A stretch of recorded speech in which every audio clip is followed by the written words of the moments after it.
The maid's hand cracked across the vampire queen's face so hard the sound bounced off every marble wall in that throne room. 500 years of rule, and nobody, not a single soul in that entire kingdom, had ever touched Seraphina Blackthorn's skin without permission. What happened in the next 72 hours would become the legend of the Ashenmore Court, a story whispered about for decades in every vampire household from the northern mountains to the southern coast. But I'm getting ahead of myself. Let me take you back about 6 hours before that slap, because you need to understand exactly how a dirt-poor human maid named Alara Finch found herself standing in front of the most dangerous creature on the continent, with her palms stinging and her heart hammering so loud that every vampire in the room could hear it. Alara had been scrubbing the east corridor of the Blackthorn estate since 4 in the morning. Her knees were raw, her hands were cracked and bleeding from the lye soap they made the human servants use, different soap than what the vampire attendants got, of course, because humans were considered disposable. She was 23 years old, 5'4", with shoulders that were too broad for her frame from years of hauling water buckets and dragging wet stone. She wasn't pretty in the way the court liked. She wasn't delicate, and she absolutely was not the kind of person who should have been anywhere near the throne room that night. But here's the thing nobody tells you about the Blackthorn estate. The whole operation ran on human labor. 212 human servants kept that place functioning, and every single one of them was bound by a blood covenant, a contract their families had signed generations ago, trading service for protection during the Purge Wars.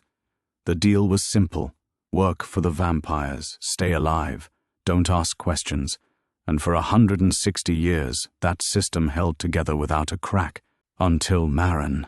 Marin was Alara's younger sister, 17, skinny, quiet, the kind of girl who kept her eyes down and did exactly what she was told. She worked in the kitchens, preparing meals for the human staff since vampires obviously didn't eat solid food. 2 weeks before the night I'm telling you about, Marin had been reassigned. No explanation. Just a slip of paper under the servants' quarters door that said she was being moved to the upper wing. Alara had tried to find out what that meant. She asked the head housekeeper, a woman named Doris who'd been at the estate for 40 years. Doris looked at Alara with these flat, dead eyes and said, "Don't go digging in that garden, girl. You won't like what grows there. Believe me." That answer didn't sit right with Alara, not even a little bit. She spent 3 days trying to get access to the upper wing, every door locked, every stairway guarded by vampire sentries who looked through her the way you'd look through a window. She was nothing to them, a piece of furniture that happened to breathe. On the 4th day, Marin appeared at breakfast in the servants' hall. She sat down across from Alara, picked up a piece of bread, and didn't eat it, just held it. Her fingers were trembling. There were 2 small marks on her neck, just above the collarbone, fresh enough that they were still pink at the edges. Alara grabbed her sister's wrist under the table. "Who did this?" Marin pulled her hand away. "It's part of the job now. That's not a job. That's—" Don't Marin's voice was flat, emptied out. "They chose 6 of us from the kitchens. We go to the upper wing at night. The court feeds. We come back in the morning. That's it. That was never part of the covenant. The covenant says whatever they want it to say, Alara." And that was the last real conversation they had. Because 24 hours later, Marin collapsed in the kitchen. Blood loss. She'd been fed on 3 times in one night, way beyond what a human body could handle. The kitchen staff carried her to the servants' infirmary, which was really just a closet with a cot and some rags. No vampire physician came. No one from the upper wing sent medicine. Marin lay on that cot with her skin the color of candle wax, barely breathing, and the message from the court was crystal clear. She was replaceable. Get this. Alara didn't cry. She didn't scream. She didn't run to the other servants begging for help. What she did was far more dangerous. She went quiet. She finished her shift. She scrubbed the east corridor until it gleamed. She ate her dinner. She made her bed. And then, at 11 o'clock that night, she stole a servant's pass from Doris's office, walked through 3 security checkpoints by keeping her head down and her bucket in hand, and made it all the way to the doors of the throne room. Now, you need to understand what was happening inside that throne room. It was the Night of Acknowledgement, a ceremony that happened once every 5 years where the Vampire Queen formally received tribute from the 12 noble houses. Every major vampire family in the territory sent a representative. The room was packed. We're talking about the most powerful gathering of vampires on the continent, all in one place, all dressed in clothes that cost more than Elara would earn in 10 lifetimes. And at the center of it all sat Seraphina Blackthorn. Seraphina had been queen for 527 years. She didn't look a day over 30. She had this stillness about her that wasn't calm. It was the stillness of something that didn't need to move because everything came to it. Her eyes were the color of dark amber, and when she looked at you, you felt it in your spine. Not fear, exactly. More like the sudden awareness that you were made of meat and she was not. She sat on a throne carved from a single piece of obsidian, elevated on a platform 12 steps above the main floor. The 12 noble house representatives were arranged in a semicircle below her, each one presenting their tributes, rare blood vintages, territorial reports, pledges of loyalty. It was political theater, ancient, boring, and absolutely critical to the power structure that kept the vampire world from devouring itself. Elara pushed through the service entrance at the side of the throne room. She was still carrying her bucket, still wearing her stained servant's uniform. Her hair was pulled back so tight it stretched the skin at her temples. She walked straight down the center aisle between the noble house delegations. I swear this happened. 200 of the most dangerous predators on the planet, and this girl just walked right through them carrying a mop bucket. The first person to react was Lord Cassius of House Veron. He was mid-sentence, presenting some rare vintage to the Queen, when he caught Elara's scent. Human blood, fresh, unbonded to any noble house. His nostrils flared. He stopped talking, his head turned. That triggered a chain reaction. One by one, the vampires in the room registered the intruder. Conversations died, bodies shifted.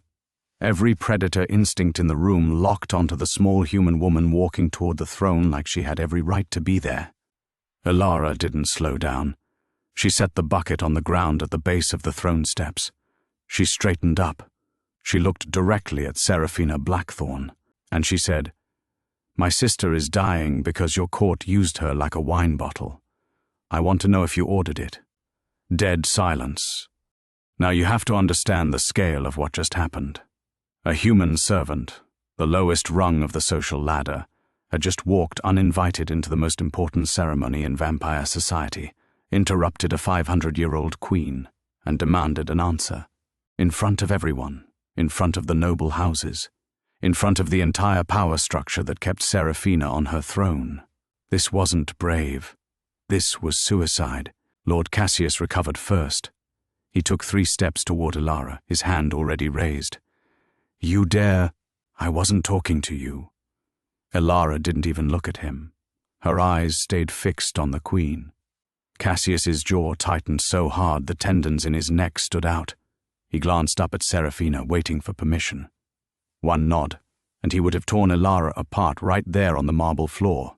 But Seraphina didn't nod. She did something that confused everyone in the room.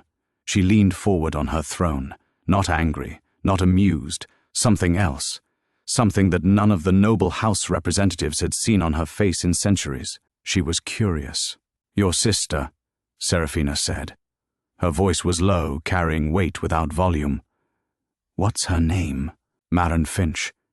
Kitchen staff, reassigned to the upper wing 2 weeks ago without her consent.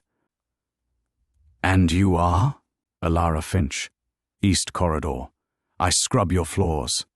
Here's where it gets complicated, because what Elara didn't know, what nobody at her level could possibly know, was that the upper wing feeding program hadn't been authorized by Seraphina. It had been set up by Lord Dimitri of House Alistair, the Queen's chief advisor, as a private arrangement. He'd been quietly pulling human servants from the lower staff and offering them to visiting nobles as a perk. A hospitality bonus, he called it. Something to keep the noble houses happy and loyal. Seraphina didn't know because Dimitri had been very, very careful. The upper wing was his domain, He managed the guest quarters, the entertainment, the diplomatic arrangements. The Queen concerned herself with governance, territory, and the blood laws. She didn't micromanage the household. She hadn't needed to in 300 years. But right now, in this moment, with 200 vampires watching, a human maid had just accused her court of unauthorized feeding. And in vampire law, unauthorized feeding on a covenanted human was a serious offense. It meant the covenant had been broken, and a broken covenant meant the entire foundation of the human-vampire labor agreement was compromised. This was a political bomb, and Alara had just pulled the pin. Dmitri was standing to the left of the throne. He was tall, angular, with silver hair swept back from a sharp widow's peak. He'd been in Serafina's inner circle for 200 years, trusted, indispensable. He managed what she didn't want to manage, and he did it well enough that she never had to ask questions. Right now, his face was a mask, totally controlled. But his right hand, the one at his side away from the Queen's line of sight, was clenched into a fist so tight that his knuckles had gone white. He stepped forward. "Your Majesty, this servant is clearly disturbed. She's violated security protocols, disrupted the acknowledgement, and she's making baseless accusations against the court. I recommend immediate removal and disciplinary action. Smooth, professional. Exactly what you'd expect from a 200-year veteran of court politics." Alara's stomach dropped. She could feel the room shifting against her. The initial shock of her entrance was wearing off, and now the vampires were settling back into their natural order. Human servant causing trouble. Remove the problem. Return to business. She had about 10 seconds before someone grabbed her, so she did the only thing she could think of. She reached into the pocket of her apron and pulled out a folded piece of paper. It was the reassignment slip that had been pushed under the servants' quarters door. She held it up. "This is the order that moved my sister to the upper wing. It has the court seal on it. If the Queen didn't authorize the upper wing program, then someone used the court seal without her permission. That's forgery. And in the blood laws, forgery of the royal seal is treason. Now it was personal. I'm telling you, the temperature in that room dropped about 15 degrees in half a second. Treason was not a word you threw around in vampire court. Treason meant death, not the quick kind, the old kind, the kind that took days and left nothing behind but a stain." Serafina's amber eyes moved from Alara to the paper in her hand. Then they moved to Dmitri. "Dmitri," she said. "Just his name, nothing else." He didn't flinch. Credit where it's due, the man was ice. "Your Majesty, this is clearly a fabricated document. The servants have been known to—" "Bring me the paper." That wasn't a request. Every vampire in the room heard the shift in Serafina's tone. The curiosity was gone. What replaced it was 500 years of authority compressed into 4 words. Alara climbed the first 3 steps of the throne platform. A guard moved to stop her. Serafina raised one finger, just one, and the guard froze mid-stride. Alara climbed the remaining 9 steps and placed the paper in the Queen's outstretched hand.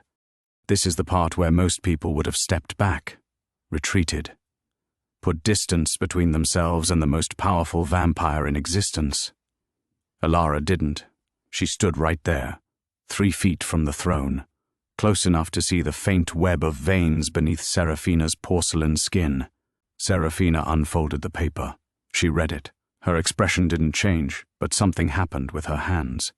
The paper crinkled slightly as her grip tightened at the edges. A tiny movement, a crack in 5 centuries of perfect composure. She looked at Dmitri. "This is my seal. Your Majesty, I can explain."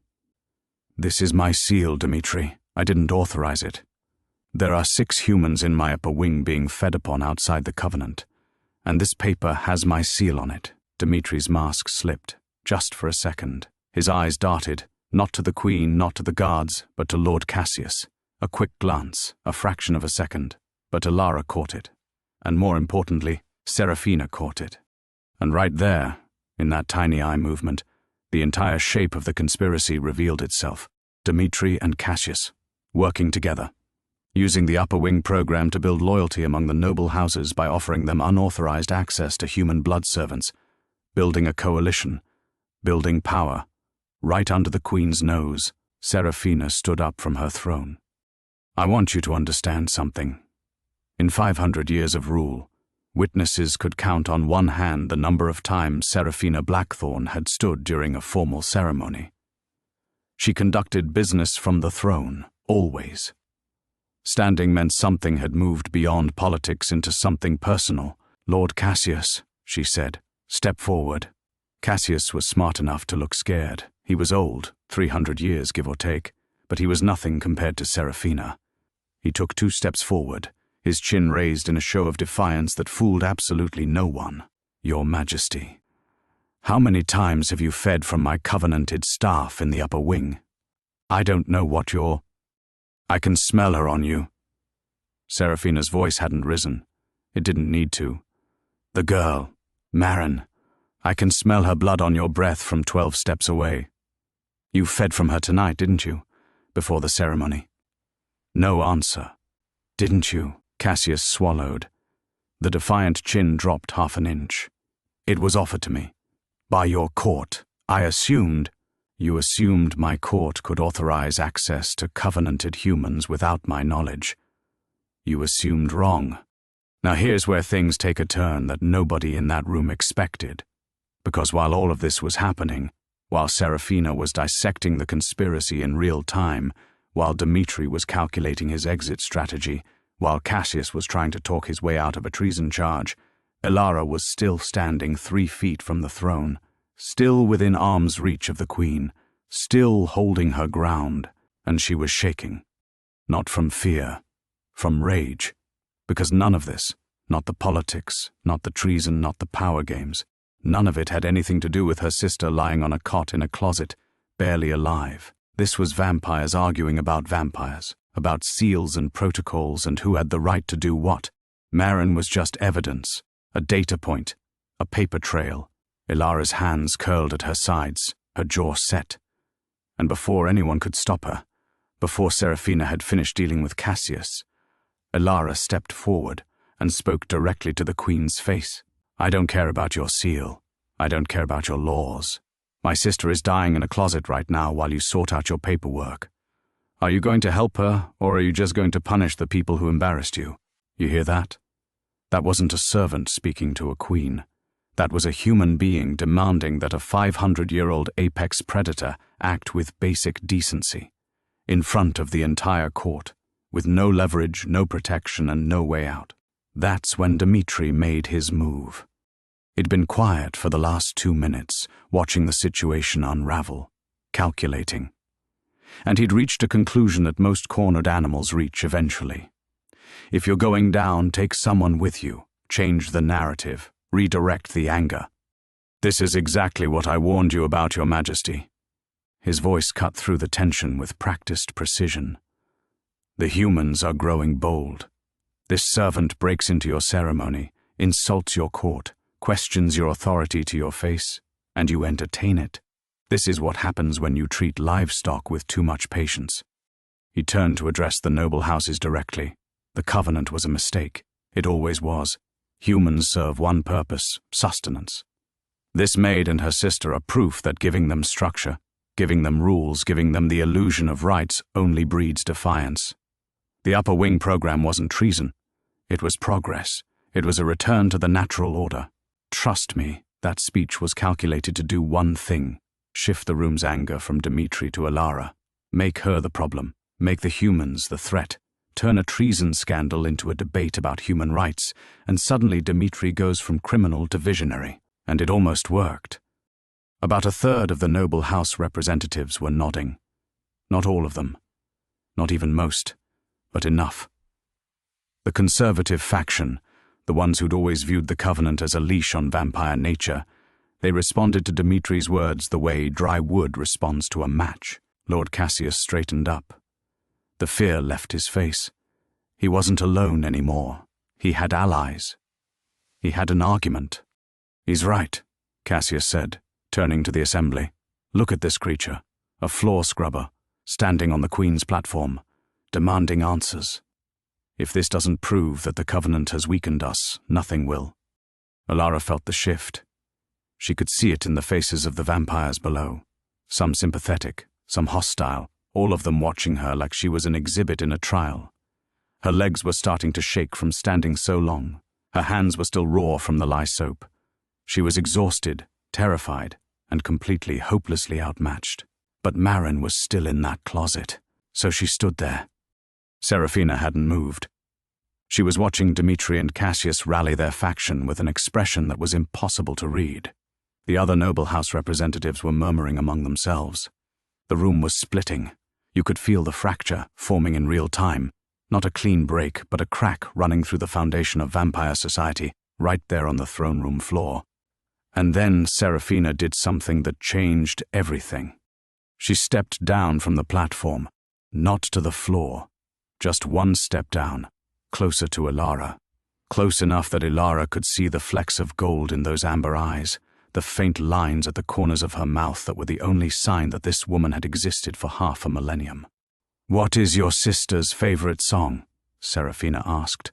The question was so unexpected that Alara's brain stalled. "What?" "Your sister, Marin, when she was in the kitchen.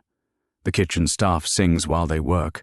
It's one of the few things about this estate that I've always appreciated." "What song does your sister sing?" Alara blinked. Her throat tightened. "She sings the harvest round. Our mother used to sing it. She always gets the second verse wrong because she learned it from our mother, who also got it wrong." Serafina nodded. Just a small movement. And for the first time in as long as anyone in that court could remember, something crossed the vampire queen's face that wasn't power. It wasn't authority. It wasn't the cold, calculating machinery of a half-millennium of rule. It was grief.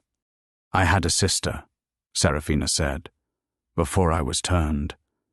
She sang while she worked, too. I haven't heard her voice in 512 years, and I still remember every wrong note."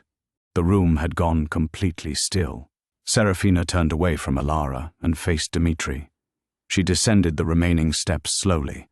Each footfall on the obsidian was deliberate, measured, carrying the weight of a decision that had already been made. "You've been stealing from my household, Dmitri. Not blood, not money, trust. You've been dismantling the structure that keeps 212 human beings alive and functional under this roof, and you did it to buy loyalty from houses that should already be loyal to me." Dmitri opened his mouth. "Don't," Serafina raised her hand. "I've heard your argument. The natural order. Humans as sustenance. I've heard it for 5 centuries from creatures who can't remember what it felt like to have a heartbeat. I remember. And I built the Covenant because I remember." She was 6 feet from Dmitri now, close enough to strike, close enough to kill, and everybody in that room knew that she could do it faster than any of them could blink. "The Covenant stands," Serafina said. "The Upper Wing program ends tonight. Every human affected will receive medical attention from the court physician. Yes, the real one, not the closet you've been using as an infirmary. And you, Dmitri, will answer for the seal." Dmitri's mask was gone now. What was underneath it was worse than anger. It was the cold, sharp focus of a man who decided he had nothing left to lose. He moved fast. Vampire fast. His hand shot toward Serafina's throat with 5 centuries of accumulated frustration behind it. He was 200 years younger than her, but he was desperate, and desperate creatures don't calculate odds. Serafina caught his wrist. One hand. No visible effort. She held him there, his arm extended, his fingers inches from her neck, and she squeezed. The sound his wrist made was wet and structural, something important giving way inside the joint. Dmitri dropped to one knee, his face contorted. His free hand clawed at Serafina's grip, but it was pointless. He might as well have been trying to pry open a steel vault. "I built you," he hissed through clenched teeth. 200 years. I managed your court, your houses, your politics.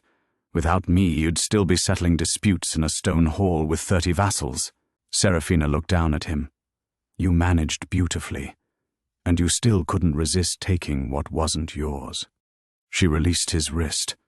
He fell forward, catching himself with his good hand. 2 guards materialized from the shadows along the wall and took positions on either side of him. He didn't resist. The fight was over. He knew it. Everyone knew it. But Cassius didn't. While every eye in the room was on Seraphina and Dmitri, Lord Cassius had been quietly moving. He'd circled behind the noble house delegates, positioning himself near the service entrance, the same door Elara had used to get in, and he wasn't heading for the exit. He was heading for Elara. His logic was simple and brutal. The human servant was the catalyst.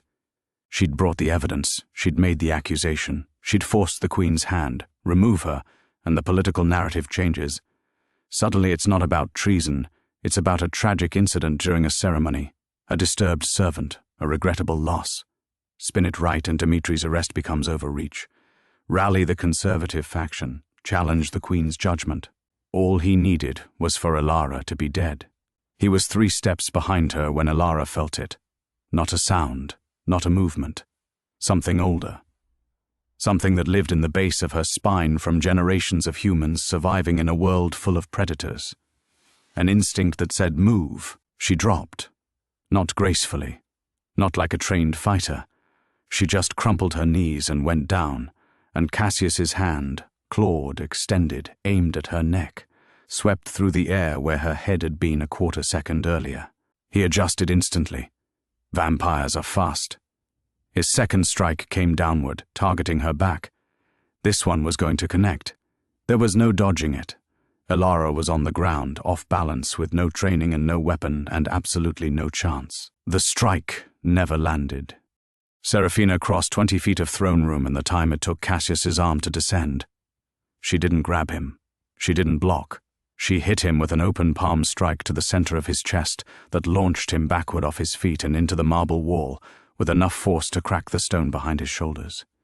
He hung there for a second, actually suspended in the fractured wall, and then slid to the ground, gasping, broken ribs grinding under his skin. Seraphina stood over Elara. She extended her hand downward, not a queen's hand, not a gesture of authority, just a hand offered to someone on the floor. Mark my words, that moment was the hinge. Right there. A vampire queen, 5 centuries old, offering her hand to a maid who scrubbed her floors. In front of the noble houses, in front of the entire political establishment. Every vampire in that room understood what they were seeing. This wasn't mercy. This was a statement. The covenant wasn't just a contract. It was a choice, and the Queen was choosing it in full view of everyone who mattered. Elara took her hand. Seraphina pulled her to her feet. They stood side by side on the throne room floor. The most powerful vampire in the territory and a servant with cracked hands and a bucket of dirty water, and for about 3 seconds, nobody breathed. Then Seraphina turned to the assembled noble houses. Anyone else? Nobody moved. Nobody spoke. The only sound was Cassius wheezing against the cracked wall, and Dmitri breathing through his pain on his knees between the guards. Seraphina looked at Elara. Take me to your sister. And here's the part that breaks me. Every single time I tell this story. Elara didn't thank her, didn't bow, didn't grovel. She just nodded, turned around, walked to her bucket, picked it up, because a servant's bucket was expensive and she wasn't about to leave it, and headed for the door. The vampire queen of Ashenmoor followed a maid out of her own throne room. They walked through the east corridor. The same corridor Elara had been scrubbing since 4 in the morning. The floors were still wet in patches. Seraphina's bare feet, she'd left her ceremonial shoes on the platform, made soft sounds on the damp stone. Elara's work boots squeaked. Neither of them spoke.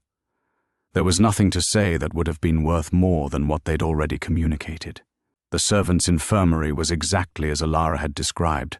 A closet, a cot, some rags, and Maren lying on her back, her skin so pale that the veins showed through her eyelids, her breathing shallow and irregular. Seraphina knelt beside the cot. She placed 2 fingers on Maren's wrist. She closed her eyes, and for 30 seconds she was perfectly still, reading the girl's pulse, her blood levels, the damage. She's been fed on 4 times in the last 48 hours, Seraphina said. Her voice was flat, Clinical, but her fingers hadn't left Marin's wrist. Her body can't produce blood fast enough to compensate. Another 12 hours, and her organs would have started shutting down. Elara stood in the doorway, gripping the frame so hard the wood creaked. "Can you help her?" Serafina opened her eyes. Vampire blood accelerates human healing. A small amount, carefully administered, will stimulate her bone marrow and restore her red blood cell count within a few hours. "Your blood?" "Yes. Will it turn her?" "No. Turning requires a full drain and a direct cardiac infusion. This is a drop, nothing more." Elara stared at the queen kneeling on the dirty floor of a servant's closet, offering her own blood to save a kitchen girl. The crown was still on Serafina's head. Her ceremonial gown was soaking up grime from the floor. She didn't seem to notice or care. "Do it," Elara said. Serafina bit the tip of her own finger. A single drop of blood, dark, almost black, welled up on her fingertip. She placed it on Marin's lips. The girl's mouth moved reflexively, drawing the drop in. For 10 seconds, nothing happened. Then Marin's breathing changed, deepened. The color started returning to her face, slowly at first, then faster, the way dawn moves across a landscape. Her eyelids fluttered. Her fingers twitched on the rough blanket. Elara dropped to her knees beside the cot. She took her sister's hand. Marin's grip tightened, weak, but present. "Elara?" Marin's voice was barely audible. "I'm here. I had the strangest dream. I was in the throne room. That wasn't a dream. That was me being stupid." Marin's lips twitched, almost a smile. "You're always stupid." Serafina stood. She wiped her finger on her gown, a 5,000-year-old ceremonial garment worth more than the entire servants' quarters, and turned to Elara. "The court physician will be here within the hour. She'll monitor your sister's recovery. Full medical care. No cost against your covenant ledger." Elara looked up. "And the other 5? The other humans from the upper wing?" Serafina paused. "You don't stop, do you? They didn't have a sister stupid enough to break into a throne room." "Someone has to ask. All 6 will receive treatment, and I'm restructuring the covenant terms to include explicit protections against unauthorized feeding. Any noble who violates those terms forfeits their house charter. That's going to make you enemies. I've had enemies for 500 years. They come and go. The covenant remains." That line sat in the air between them for a moment. Not heavy, not dramatic, just true. Serafina walked to the door of the closet infirmary. She stopped. Without turning around, she said, "You hit me." Elara's blood went cold. In everything that had followed, the conspiracy, the confrontation, Cassius's attack, Marin, she'd almost forgotten. Almost. But her palm still stung from the impact, the slap that started everything. "I did," Elara said. "No apology. No excuse. In 527 years of rule, no one has ever struck me." "I know." Serafina turned her head. Just enough that Elara could see the faint outline of her profile in the dim corridor light. "It was the only reason I listened, and then she was gone." Moving through the corridor with that supernatural silence, her bare feet leaving no mark on the stone floors that Elara had scrubbed that morning. Elara stayed on the floor beside her sister. Marin's breathing was steady now. Her color was coming back. She was going to be okay. The bucket sat in the corner of the closet where Elara had set it down. The water inside was cold and grey and smelled of lye. In the morning, Elara would fill it again. She'd scrub the east corridor again. She'd be a servant again. But something had changed. Not the job, not the covenant, not the hierarchy of vampires and humans that had defined life at the Blackthorn estate for over a century. Those structures were still there. They'd always be there. What changed was simpler, smaller, and, in its own way, more dangerous than any political upheaval. A maid had slapped a queen and lived to tell about it. And the queen had listened. Now, listen. If you're watching this and this story is hitting different, go ahead and smash that subscribe button. Seriously, because part 2 of this story goes places I haven't even hinted at yet. Dimitri's trial is coming. Cassius's faction isn't done. And Alara Finch, the floor scrubber from the East Corridor, is about to find herself at the center of the biggest political upheaval in vampire history. You do not want to miss what happens next. But we're not there yet. Because right now, in this moment, in this closet, with her sister's hand in hers and the cold water sitting in the bucket and the distant sounds of the throne room still settling from the chaos she'd caused, Alara Finch was doing something she hadn't done in 2 weeks. She was breathing, and somewhere in the upper levels of the Blackthorn estate, in a holding chamber guarded by 4 of the Queen's personal sentries, Dimitri was breathing too, slowly, carefully, working through the pain in his shattered wrist, thinking, because here's what Alara didn't know, what even Serafina didn't fully understand yet. The upper wing program wasn't the conspiracy, it was the surface, the part that was meant to be found if anyone ever came looking. Underneath it, buried in 200 years of carefully layered deception, was something much, much worse. And Dimitri, sitting in that holding chamber with his broken wrist cradled against his chest, wasn't worried about his trial. He wasn't worried about the charges. He wasn't even worried about Serafina. He was worried about what would happen when they opened the lower levels. Because beneath the Blackthorn estate, carved into the bedrock, behind doors that hadn't been opened in decades, there were rooms. And in those rooms there were humans who hadn't seen daylight in years. Not servants, not kitchen staff, not anyone on any covenant ledger or any household roster. Ghosts. Officially, they didn't exist. And if Alara Finch kept pulling at threads the way she'd been pulling at them tonight, she was going to find those rooms. And what was inside them would make the upper wing program look like a parking ticket. Dimitri flexed his good hand. The guards watched him with flat professional attention. He wasn't going anywhere, not yet. But the thing about 200 years of court politics is that you never have just one plan. You have layers, contingencies, people who owe you favors buried so deep they've forgotten they owe them until you call. And Dimitri had been calling in favors since before Alara Finch's grandmother was born. 3 floors above the holding chamber, Serafina returned to the throne room. The noble house representatives were still there, standing in uneasy clusters, speaking in voices too low for human ears. The ceremony had been shattered. Protocol demanded it be rescheduled. But Serafina didn't reschedule. She climbed the 12 steps to her throne. She sat down. She placed her hands on the armrests, and she said, "We continue." The room rearranged itself, slowly, reluctantly. But it rearranged, because that's what 500 years of authority buys you. The ability to say 2 words and have reality conform. But as the tributes resumed, and the political theater ground back into motion, Serafina's mind was elsewhere. It was in the East Corridor, in the closet infirmary, on the face of a maid who'd walked into a room full of predators with nothing but a piece of paper and more courage than any creature she'd met in half a millennium. She's going to cause me so much trouble, Serafina thought. And for the first time in a very, very long time, that thought didn't feel like a problem. It felt like a beginning. Down in the servants' quarters, Ilara's eyes were closing. Exhaustion was pulling her down, heavy and absolute, the kind of tired that goes beyond muscles and bones into something cellular.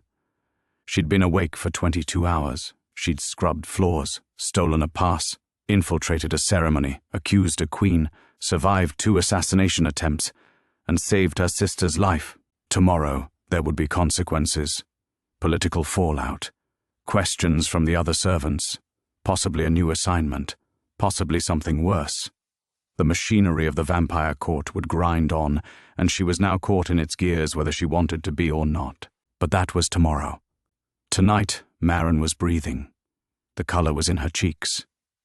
Her hand was warm in Ilara's grip, and somewhere deep in the walls of the Blackthorn estate, behind doors nobody talked about, something was waiting to be found.